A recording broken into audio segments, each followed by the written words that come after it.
Hello everyone, welcome back. कैसे हैं हम सभी लोग? So in last video we practiced many questions related to bond formation, potential energy, bond strength, and some questions were based on octet rule. Today in this class we are going to study all type of chemical bonds one by one. तो अगर chemical bonds की बात करें तो दो category में इनको हम मेजरली डिवाइड कर सकते हैं, स्ट्रॉन्ग बॉन्ड और वीक बॉन्ड। अब ऑब्वियस सी बात है, स्ट्रॉन्ग बॉन्ड वो होंगे जिनकी बॉन्ड स्ट्रेंथ ज़्यादा होगी और वीक बॉन्ड वो होंगे जिनकी बॉन्ड स्ट्रेंथ कम होगी, है ना। तो इनकी बॉन्ड स्ट्रेंथ क्या होगी? ज़्यादा, बॉन्ड स्ट्रेंथ ज़्यादा, इनकी बॉन्ड स्ट्रेंथ कंपैरेटिवली कम होगी, ठीक है। अब ऐसे बॉन्ड जो स्ट्रॉन्ग बॉन्ड है जिनके बीच में अट्रैक्शन, एटम्स के बीच में अट्रैक्शन ज़्यादा है, तो ज़्यादा एनर्जी रिलीज होती है बॉन्ड फॉर्मेशन के टाइम पे। मतलब ऐसे बॉन्ड्स की बॉन्ड एनर्जी क्या होगी? बॉन्ड एनर्जी क्या होगी? ज़्यादा होगी। और वीक बॉन्ड्स की बॉन्ड एनर्जी कंपैरेटिवली कम होगी। अब इस कैटेगरी में, स्ट्रॉन्ग बॉन्ड की कैटेगरी में, ये चार टाइप के बॉन्ड आते हैं: covalent bond, coordinate bond, ionic bond and metallic bond. इधर बात करें वीक बॉन्ड की कैटेगरी में, यहाँ पे hydrogen bond and Van der Waals bond. Van der Waals bond के बारे में हमने पढ़ा भी है, इनर्ट गैसेस जब हमने पढ़ा था तो मैंने बताया इनर्ट गैसेस के जो एटम्स हैं उनके बीच में वो एक दूसरे के लिए weak force of attraction feel करते हैं। That weak force of attraction is Van der Waals attraction, ठीक है। और उस वंडरवॉल अट्रैक्शन को ही वंडरवॉल्स बॉन्ड कहते हैं। तो अभी हमें इन बॉन्ड्स को वन बाय वन सभी को एक को डिटेल से पढ़ना है। तो चलिए शुरुआत करते हैं सबसे पहले कोवेलेंट बॉन्ड से। कोवेलेंट बॉन्ड से स्टार्ट करेंगे। कोवेलेंट बॉन्ड, ठीक है। कोवेलेंट बॉन्ड, देखिए कोवेलेंट बॉन्ड हम छोटी क्लासों में भी पढ़ चुके हैं।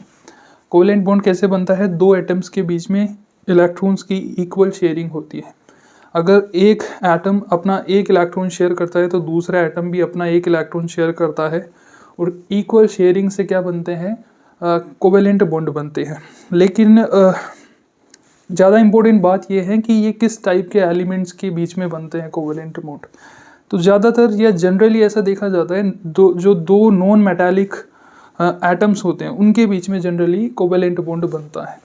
तो दो चीज़ें ध्यान रखनी है, कोवेलेंट बॉन्ड का फॉर्मेशन कैसे होगा? By equal sharing of electrons. और दूसरी बात, ये बनते किसके बीच में है? नॉन मेटालिक एटम्स के बीच में। तो लिख लेते हैं यहाँ पे, covalent bond are formed between non metallic atoms. पहली बात तो ये हुई। और बनते कैसे हैं? By equal sharing of electrons,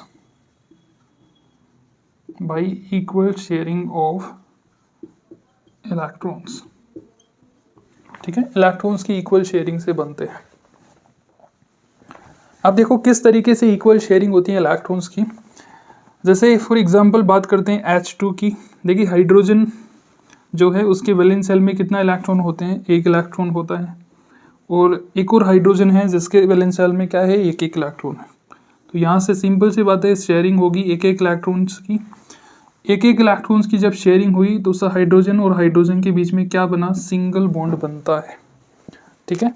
दूसरा एग्जाम्पल हम लेते हैं ऑक्सीजन O2 में देखो दो ऑक्सीजन एटम्स हैं।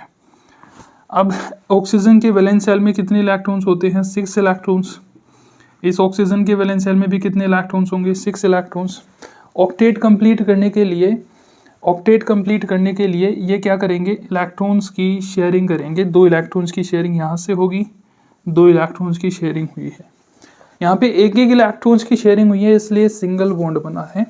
यहाँ पे 2 इलेक्ट्रॉन्स की शेयरिंग हुई है इसलिए यहाँ पे डबल बॉन्ड बनता है, ठीक है। ऑक्सीजन के बीच में डबल बॉन्ड बनता है। सिमिलरली अगर बात करें नाइट्रोजन गैस में, तो 2 नाइट्रोजन एटम्स में अगर बात करें तो वैलेंस शेल में कितने इलेक्ट्रॉन्स होते हैं? 5 इलेक्ट्रॉन्स। वैलेंस सेल में कितने इलेक्ट्रॉन्स होते हैं? 5 इलेक्ट्रॉन्स। 3 इलेक्ट्रॉन्स की शेयरिंग ये यहाँ से करेगा और ये वाला 3 इलेक्ट्रॉन्स की शेयरिंग यहाँ से कर लेगा। 3 इलेक्ट्रॉन्स की शेयरिंग से बनेगा triple bond between 2 nitrogen atoms. समझ में आ रही है? देखो पहली बात तो क्या इक्वल शेयरिंग हो रही है दोनों तरफ से, इस तरफ से एक की शेयरिंग, इस तरफ से एक की शेयरिंग, यहाँ पे 2-2 की शेयरिंग, यहाँ पे दोनों तरफ से 3-3 की शेयरिंग, तो इक्वल शेयरिंग को तो समझा रहा है। दूसरी बात ये है, यहाँ से इम्पोर्टेंट बात ये है, अगर शेयरिंग जो है वो एक इलेक्ट्रॉन्स की होती है, एक इलेक्ट्रॉन्स की शेयरिंग होती है, तो सिंगल बॉन्ड बनता है, सिंगल बॉन्ड बनता है। और ये जो सिंगल बॉन्ड होगा वो हमेशा सिग्मा बॉन्ड होगा। बॉन्ड के 2 टाइप होते हैं, वो आगे समझ में आएंगे, सिग्मा और पाई बॉन्ड। जब एक इलेक्ट्रॉन्स की शेयरिंग से एक बॉन्ड बनता है तो वो सिंगल बॉन्ड होता है। जब शेयरिंग 2-2 इलेक्ट्रॉन्स की होती है, 2-2 इलेक्ट्रॉन्स की शेयरिंग होती है तो डबल बॉन्ड बनता है।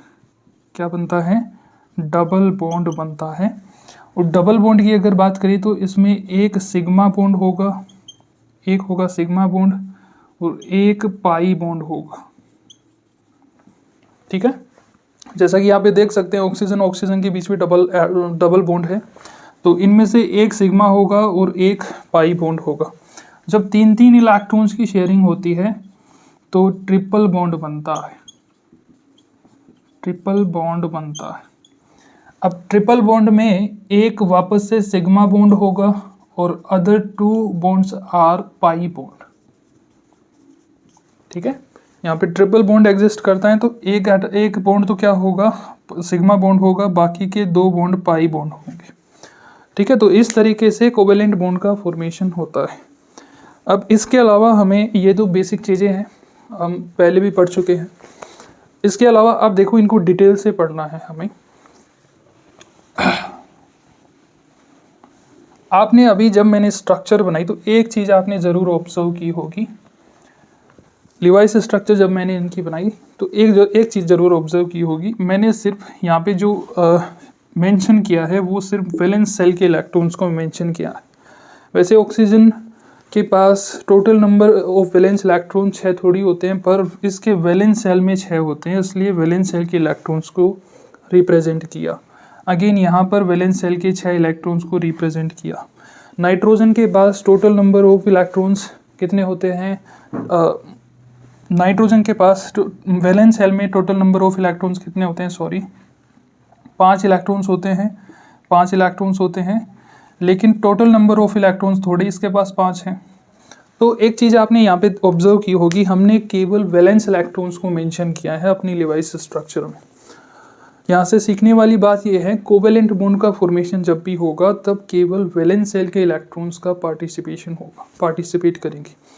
इवन कोई भी बॉन्ड फॉर्मेशन होता है तब मैक्सिमम यही देखा जाता है कि वैलेंस सेल के इलेक्ट्रॉन्स ही, किसी भी एटम के वैलेंस सेल के इलेक्ट्रॉन्स ही पार्टिसिपेट करते हैं।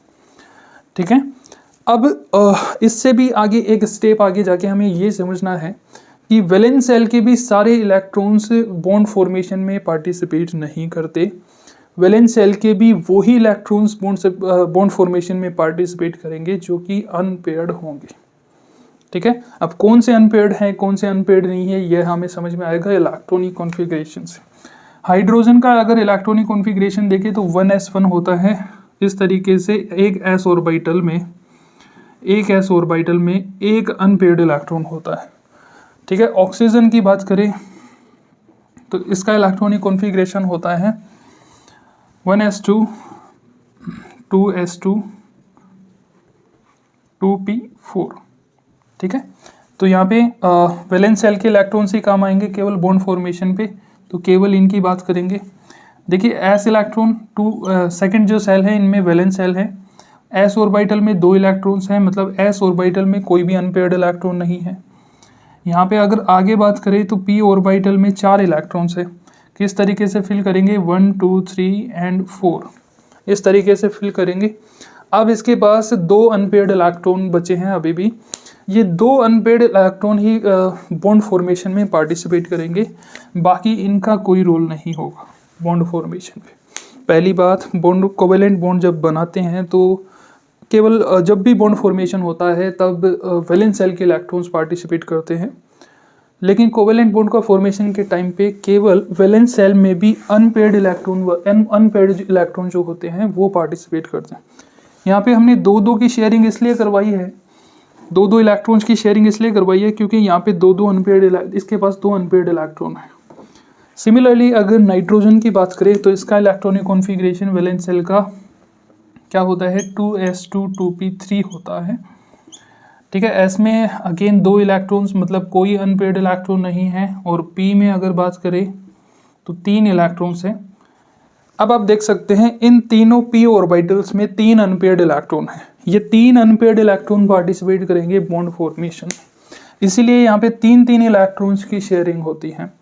तो कोवेलेंट बॉन्ड फॉर्मेशन के टाइम पे पहली बात वैलेंस इलेक्ट्रॉन पार्टिसिपेट करते हैं फॉर बॉन्ड फॉर्मेशन में, और दूसरी बात वैलेंस सेल के भी वो इलेक्ट्रॉन पार्टिसिपेट करेंगे जो कि क्या होंगे, अनपेयर्ड होंगे। चलिए अब आगे बात करते हैं। ठीक है, इससे समझ में आया आपको? तो ये जो इक्वल शेयरिंग ऑफ इलेक्ट्रॉन्स है, ये जो इलेक्ट्रॉन्स है, ये जो इलेक्ट्रॉन्स है, ये जो इलेक्ट्रॉन्स हैं, these electrons must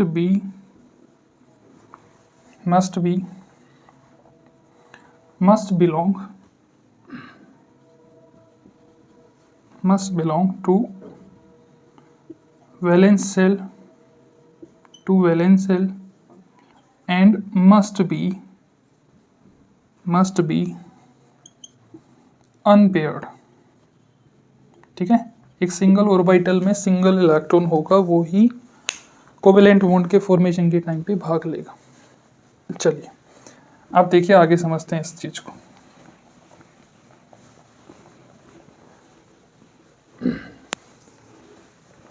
अब आगे बढ़ने से पहले एक बेसिक सी चीज मैं बता देता हूँ आपको, अभी भी हम देख चुके हैं वैसे तो। देखिए, ऑक्सीजन जब होगा तो ये हमेशा डबल बॉन्ड बनाएगा। क्या बनाएगा? डबल बॉन्ड बनाएगा। अब इस डबल बॉन्ड में एक बॉन्ड सिग्मा हो सकता है, एक पाई हो सकता है। ठीक है, एक सिग्मा होगा, एक पाई होगा। अब ये डबल बॉन्ड ऐसा हो सकता है एक ही एटम के साथ बनाए, एक ही एटम के साथ बनाए, मतलब ऑक्सीजन दूसरे ऑक्सीजन के साथ डबल बॉन्ड बना रहा है, तो इसमें एक सिग्मा होगा, एक पाई होगा। ठीक है, मान लीजिए ऑक्सीजन ने जो दो बॉन्ड बनाने हैं, वो एक तो इधर हाइड्रोजन के साथ बनाया और इधर दूसरे हाइड्रोजन के साथ बनाया, जैसा कि वाटर मॉलिक्यूल में देखने को मिलता है। अब जो ऑक्सीजन ने डबल बॉन्ड बनाए वो दोनों क्या हैं, सिग्मा टाइप के कोवेलेंट बॉन्ड हैं। ठीक है, तो ऑक्सीजन हमेशा क्या बनाएगा, डबल बॉन्ड बनाएगा। लेकिन अगर मैं बात करूँ O माइनस की बात करूँ तो ये हमेशा सिंगल बॉन्ड बनाएगा। क्या बनाएगा? सिंगल बॉन्ड बनाएगा। हाइड्रोजन से O माइनस को अटैच कर दो, ये इस तरीके से एक एग्जाम्पल हुआ। फ्लोरीन की बात करें तो ये हमेशा फ्लोरीन से पहले हम O-2 की बात करते हैं।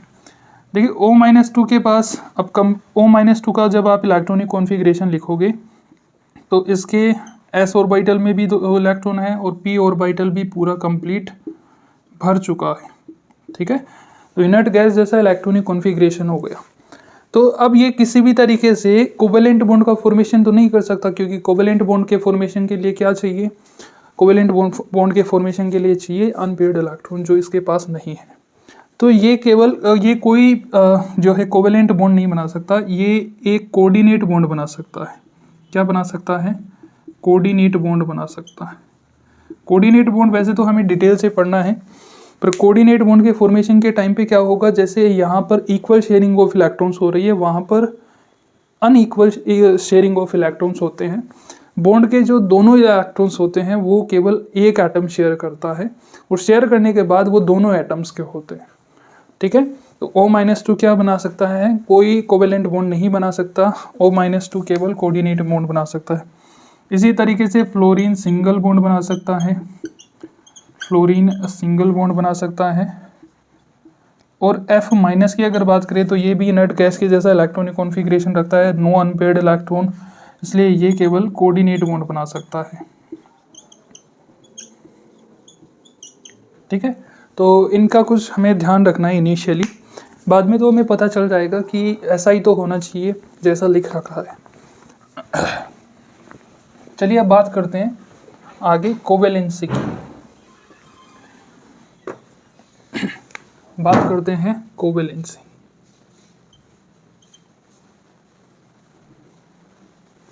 क्या होती है कोवेलेंसी? देखो कोई भी मॉलिक्यूल है, फॉर एग्जांपल NH3 है, इसमें नाइट्रोजन 3 हाइड्रोजन के साथ 3 सिग्मा बॉन्ड बना रहा है। ठीक है।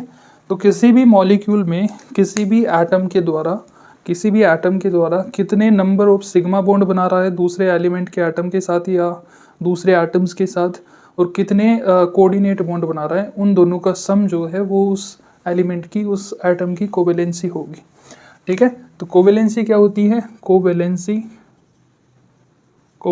Of an atom, covalency of an atom is equal to number of sigma bond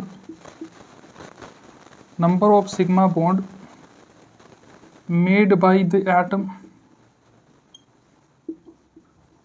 ठीक है, plus number of coordinate bond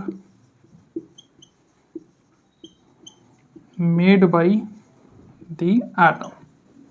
कोई भी एटम है, कितने नंबर ऑफ सिग्मा बॉन्ड बना रहा है, कितने नंबर ऑफ कोऑर्डिनेट बॉन्ड बना रहा है, उन दोनों का सम कर दो, उस एलिमेंट की कोवेलेंसी आ जाएगी।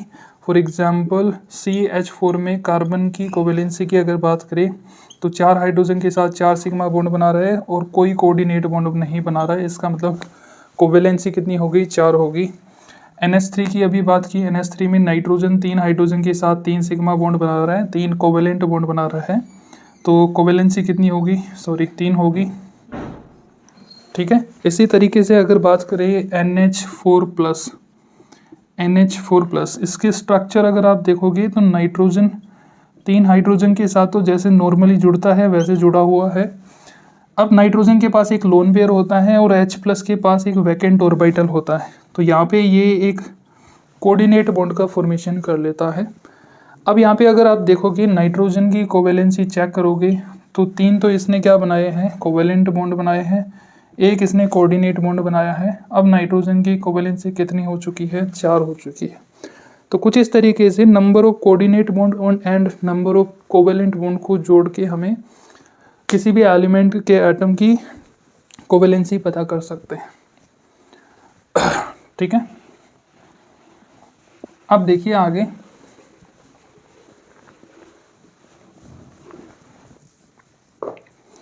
अब देखिए नाइट्रोजन की बात करते हैं एक तरफ। ठीक है। और नाइट्रोजन की फैमिली में कौन आता है? फॉस्फोरस आता है, इसकी बात करेंगे।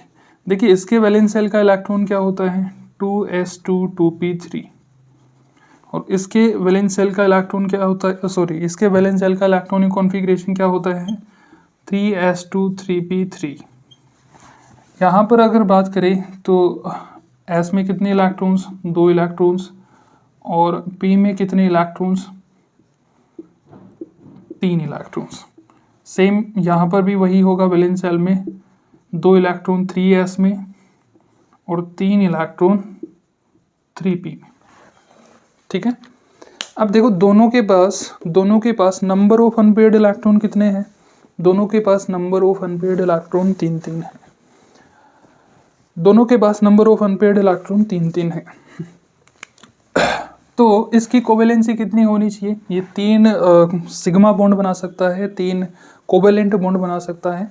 तो नाइट्रोजन की कोवेलेंसी कितनी होनी चाहिए? 3 होनी चाहिए, और नाइट्रोजन की कोवेलेंसी 3 होनी चाहिए। इसका एक अच्छा सा एग्जांपल है NCl3। ठीक है। फॉस्फोरस के पास भी अगेन 3 अनपेयर्ड इलेक्ट्रॉन है, तो फॉस्फोरस की कोवेलेंसी भी 3 होनी चाहिए। एग्जांपल है PCl3, 3 क्लोरीन के साथ 3 कोवेलेंट बॉन्ड बनाएंगे। लेकिन एक मॉलिक्यूल फॉस्फोरस का एक मॉलिक्यूल और देखा जाता है PCl5। क्या देखा जाता है? PCl5।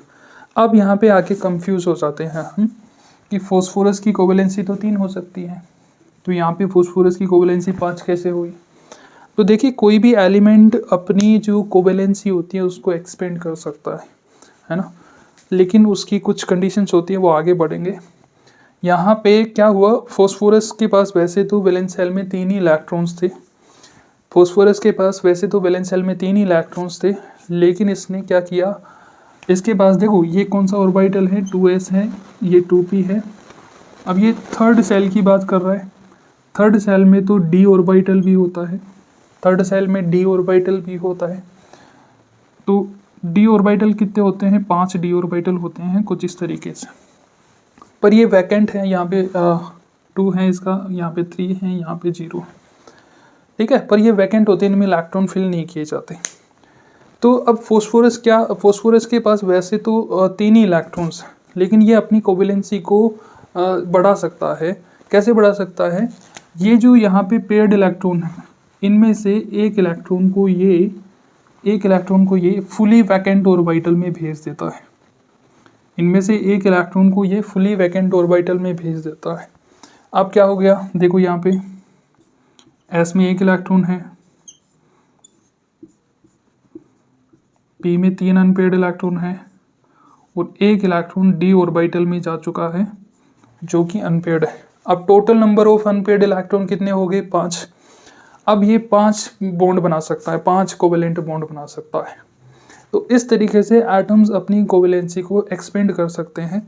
किस तरीके से एक्सपेंड कर सकते हैं, एक मेथड तो ये हुआ कि एक्साइटेशन करके इलेक्ट्रॉन का, और दूसरा मेथड आगे हम बात करेंगे। तो देखिए ये जो इलेक्ट्रॉनिक कॉन्फ़िगरेशन है, यहाँ पे कोई एक्साइटेशन नहीं है, इस इलेक्ट्रॉनिक कॉन्फ़िगरेशन को हम ग्राउंड स्टेट का इलेक्ट्रॉनिक कॉन्फ़िगरेशन बोलते हैं, ठीक है। लिख देते हैं इसको, कौन से स्टेट का है, ग्राउंड स्टेट, इसको हम ग्राउंड स्टेट का इलेक्ट्रॉनिक कॉन्फ़िगरेशन बोलते हैं।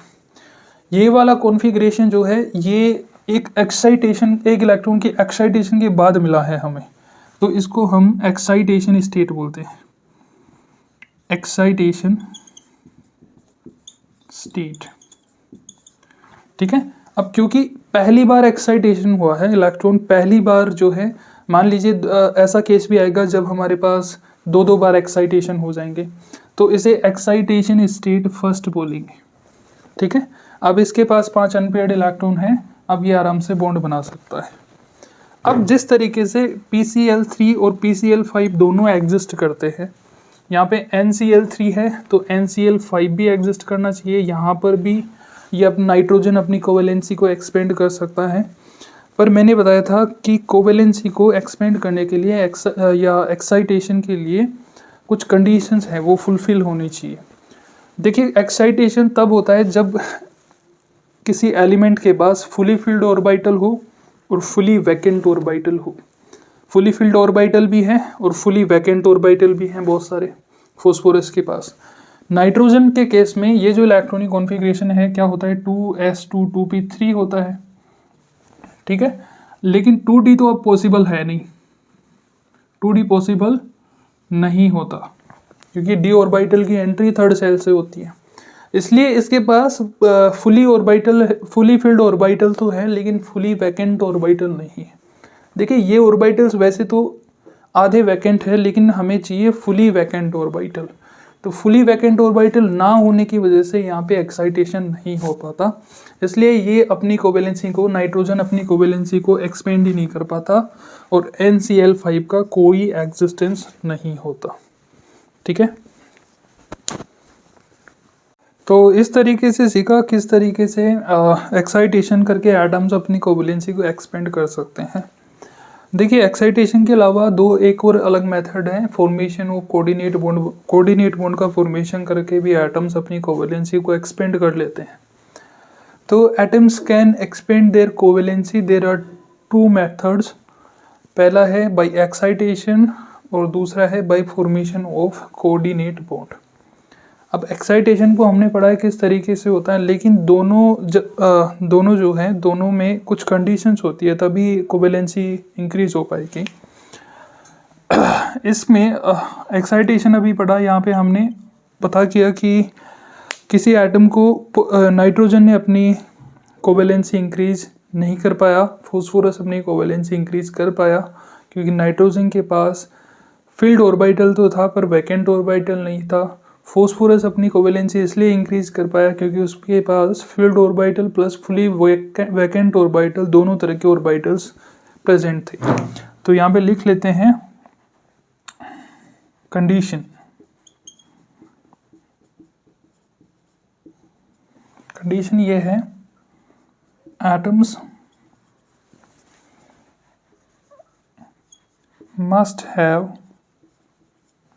must have fully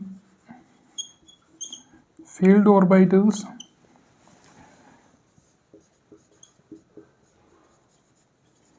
and fully vacant orbitals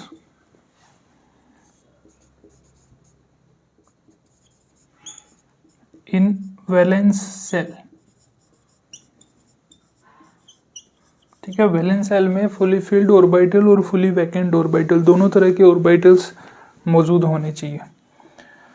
देखो कोऑर्डिनेट बॉन्ड कब बनेगा, कोऑर्डिनेट बॉन्ड के लिए भी एक कंडीशन है।